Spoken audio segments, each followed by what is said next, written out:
ان الحمد للہ الصلاۃ والسلام علی اشرف الانبیاء نبینا محمد صلی اللہ علیہ وسلم وعلی آلہ واصحابہ اجمعین۔ رب اشرح لی صدری ویسر لی امری واحلل عقدۃ من لسانی یفقہوا قولی۔ محترم ناظرین کرام، السلام علیکم۔ آپ کو کیو ڈاٹ گرامر پر خوش آمدید۔ سورہ البقرہ کی آیت نمبر 6 آج ہم پڑھیں گے، اور اس میں جو خاص لفظ ہے اس کے اوپر غور و فکر کریں گے۔ نبی اکرم صلی اللہ علیہ وسلم کا فرمان علی شان، خیرکم من تعلم القرآن وعلمہ۔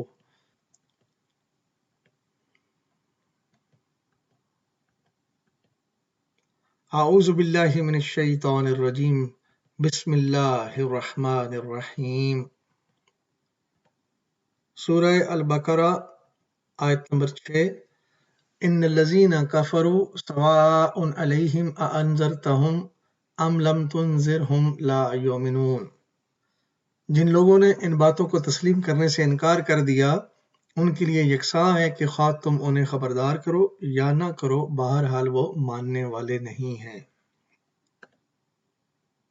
ان الذین کفروا، یہ جو لفظ کفر ہے اس پر انشاءاللہ آج ہم غور و فکر کریں گے۔ کفروا مادہ کاف فا را باب ہے نصرہ۔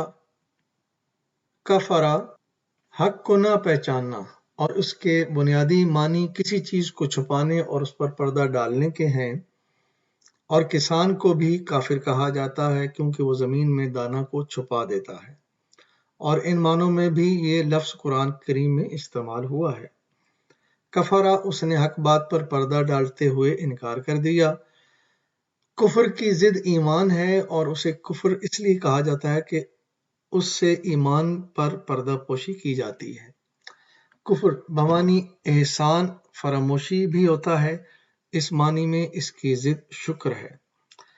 کفر نافرمانی، اس کی ضد اسلام یعنی فرما برداری ہے۔ پوری انسانیت کو پیغام ملا سورہ البقرہ میں، جب اللہ سبحانہ تعالیٰ نے آدم علیہ السلام کو بنایا، اور پھر وہ سارا واقعہ اس میں آیا ہے، اور پھر وہاں سے جب آدم علیہ السلام کو دنیا میں اتارا تو یہ پیغام دیا۔ پیغام کیا دیا؟ کہ جو میری ہدایت پہ عمل کرے گا اسے دنیا میں کوئی خوف اور کوئی غم نہیں ہوگا، اور وہ لوگ والذین کفروا وکذبوا بآیاتنا اولئک اصحاب النار ہم فیہا خالدون، کہ وہ لوگ جو ہماری اس دی ہوئی ہدایت کا کفر کریں گے اور اس کو جھٹلائیں گے، وہ لوگ آگ والے ہیں اور ہمیشہ اس میں رہیں گے۔ اہل کتاب کا کفر، جب یہ قرآن نازل ہوا تو مدینہ میں جو یہود تھے ان کو ایڈریس کیا گیا اور ان سے کہا گیا وَآمِنُوا بِمَا أَنزَلْتُ مُصَدِّقًا لِمَا مَعَكُمْ وَلَا تَكُونُوا أَوَّلَ كَافِرٍ بِهِ وَلَا تَشْتَرُوا بِآيَاتِي ثَمَنًا قَلِيلًا وَإِيَّايَ فَاتَّقُونِ۔ اور میں نے جو کتاب بھیجی ہے اس پر ایمان لاؤ، یہ اس کتاب کی تائید میں ہے جو تمہارے پاس پہلے سے موجود تھی، لہٰذا سب سے پہلے تم ہی اس کے منکر نہ بن جاؤ، تھوڑی قیمت پر میری آیات کو نہ بیچ ڈالو۔ اب دیکھیں، یہ تو یہود نے اپنی کتاب کے ساتھ کیا کہ انہوں نے اپنی کتاب کو تھوڑی قیمت پہ بیچا۔ یعنی کتاب کو بیچنے کا مطلب کیا ہے؟ کہ اللہ کے احکام کو بدل کے لوگوں کی خواہشات کے مطابق پیش کرنا۔ ہم وہاں تک تو نہیں پہنچے، اللہ کی آیات کو بدل تو نہیں سکتے، اور نہ ہی ہم نے بدلا ہے، الحمدللہ، اللہ کا شکر ہے، لیکن ہم ان کی تعویلیں کرتے ہیں اور اپنے مکتبہ فکر کی وجہ سے لوگوں میں آیتوں کو گھما پھرا کے ادھر لے کے جاتے ہیں، تو گویا یہ بھی آیتوں کے بیچنے کی مصداق ہے۔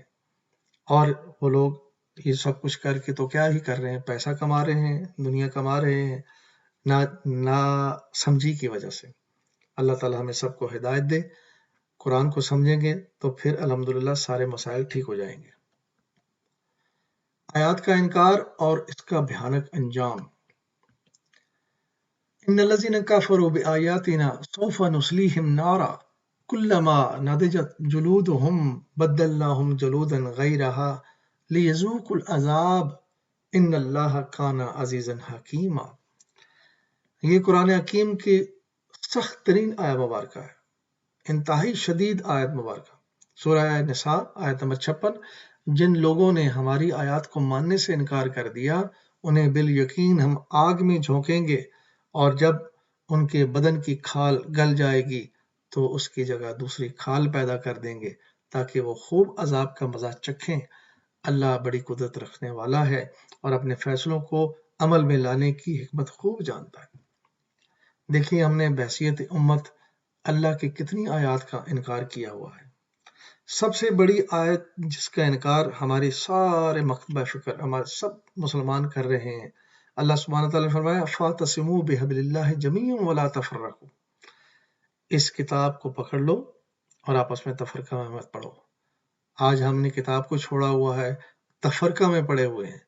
تو یہاں تو آیات کا ذکر ہے کہ جو آیات کو نہیں مانیں گے ان کو اللہ فرما رہے ہیں کہ آگ میں ڈالیں گے، ان کی کھال جلے گی، پھر بدل جائے گی، پھر جلے گی، اور یہ سلسلہ چلتا رہے گا۔ اور ہم نے آیات کے بجائے ہم نے تو پورے قرآن کو چھوڑا ہوا ہے۔ اللہ تعالیٰ ہمیں ہدایت دے۔ اس کے بعد دیکھیے ایمان والے بھی اپنی کفر کی وجہ سے جہنم میں جائیں گے۔ وَلْتَكُن مِّنكُمْ أُمَّةٌ يَدْعُونَ إِلَى الْخَيْرِ وَيَأْمُرُونَ بِالْمَعْرُوفِ وَيَنْهَوْنَ عَنِ الْمُنكَرِ وَأُولَٰئِكَ هُمُ الْمُفْلِحُونَ وَلَا تَكُونُوا كَالَّذِينَ تَفَرَّقُوا وَاخْتَلَفُوا مِن بَعْدِ مَا جَاءَهُمُ الْبَيِّنَاتُ وَأُولَٰئِكَ لَهُمْ عَذَابٌ عَظِيمٌ يَوْمَ تَبْيَضُّ وُجُوهٌ وَتَسْوَدُّ وُجُوهٌ فَأَمَّا الَّذِينَ اسْوَدَّتْ وُجُوهُهُمْ أَكَفَرْتُم بَعْدَ إِيمَانِكُمْ فَذُوقُوا الْعَذَابَ بِمَا كُنتُمْ تَكْفُرُونَ۔ دیکھیے ایمان لانے کے بعد کیسے وہ کفر کیا جاتا ہے۔ اس آیت میں اللہ تعالیٰ نے فرمایا تم میں کچھ لوگ ایسے ضرور ہونے چاہیے جو نیکی کی طرف بلائیں اور بھلائی کا حکم دیں اور برائیوں سے روکتے رہیں۔ جو لوگ یہ کام کریں گے وہی فلاح پائیں گے۔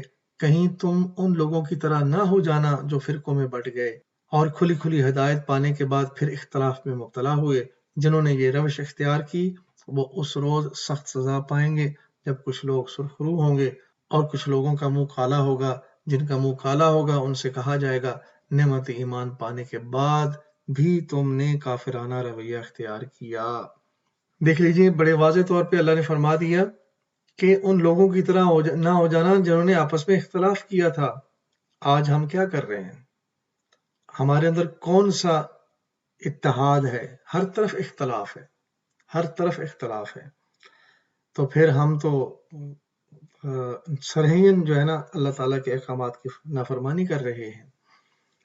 اور پھر دیکھیں اللہ نے فرمایا کہ اس دن کچھ لوگ سرخرو ہوں گے اور کچھ لوگوں کے چہرے کالے ہوں گے اور ان سے کہا جائے گا کہ تم نے ایمان پانے کے بعد کافرانہ رویہ اختیار کیا تھا۔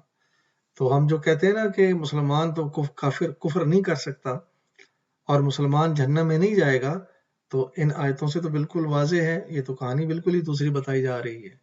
تو غور فرمائیے، اللہ پاک ہمیں ہدایت دے۔ ایمان مکمل نہیں ہوتا جب تک ایک کفر نہ کیا جائے۔ دیکھیں کفر صرف کافر نہیں کرتے، میں جب تک ایک کفر نہ کروں اس وقت تک میں ایمان والا نہیں ہو سکتا۔ تو اس کا مطلب ہے کفر انکار ہے، کسی بھی چیز کا انکار کر دیا جائے تو وہ کفر ہو جاتا ہے۔ اب دیکھ لیں اس آیت مبارکہ میں لا اکراہ فی الدین قد تبین الرشد من الغی فمن یکفر بالطاغوت ویؤمن باللہ فقد استمسک بالعروۃ الوثقی لا انفصام لہا واللہ سمیع علیم۔ دین کے معاملے میں کوئی زور زبردستی نہیں ہے، دین کے معاملے میں کوئی زور زبردستی نہیں ہے، صحیح بات غلط خیالات سے الگ چھانٹ کر رکھ دی گئی ہے۔ اب جو کوئی طاغوت کا انکار کر کے اللہ پر ایمان لے آیا اس نے ایک ایسا مضبوط سہارا تھام لیا جو کبھی ٹوٹنے والا نہیں، اور اللہ جس کا سہارا اس نے لیا ہے سب کچھ سننے اور جاننے والا ہے۔ دیکھیں اس میں فرمایا گیا کہ فَمَن يَكْفُرْ بِالطَّاغُوتِ، جو طاغوت کا کفر کرے گا وَيُؤْمِن بِاللَّهِ، اور اللہ پر ایمان لائے گا۔ اب اللہ پر ایمان لانے کے لیے طاغوت کا کفر کرنا پڑے گا۔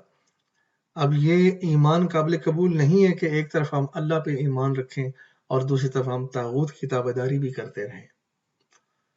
طاغوت ہر وہ چیز جو ہمیں اللہ کے دین سے دور لے جانے والی ہے۔ وہ چاہے چھوٹی ہے یا بڑی ہے، ہر وہ چیز اللہ کی نافرمانی میں جو اکسانے والی ہے وہ طاغوت ہے، تو طاغوت کا انکار کریں گے تو ایمان والے ہوں گے۔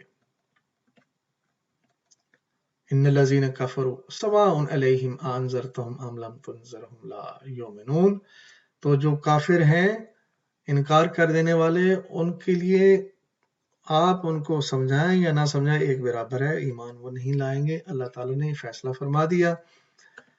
آج ہم نے جو سیکھا ہے، نمبر 1، اللہ نے ہدایت بھیجی اور اس کا انکار کرنے والوں کا انجام بتایا۔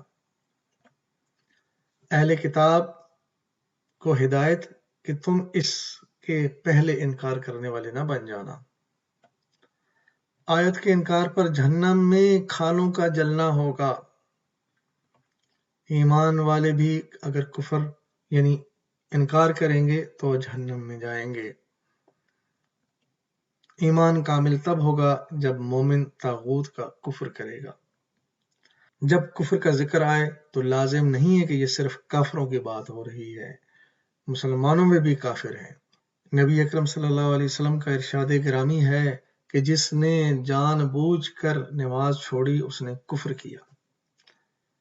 تو نماز پڑھنے کا حکم ہے، جس نے انکار کر دیا اس نے کفر کیا، تو لہٰذا مسلمان ہوتے ہوئے بھی ہم کفر کر سکتے ہیں۔ اس کو سمجھیں اور اس سے بچنے کی کوشش کریں۔ اللہ تعالیٰ ہمیں قرآن و سنت سے ہدایت لینے کی توفیق عطا فرمائے۔ میری زندگی کا مقصد تیرے دین کی سرفرازی، میں اسی لیے مسلمان، میں اسی لیے نمازی۔ وآخر دعوانا ان الحمد للہ رب العالمین۔ الصلاۃ والسلام علی رسولہ الکریم۔ جزاکم اللہ خیرا۔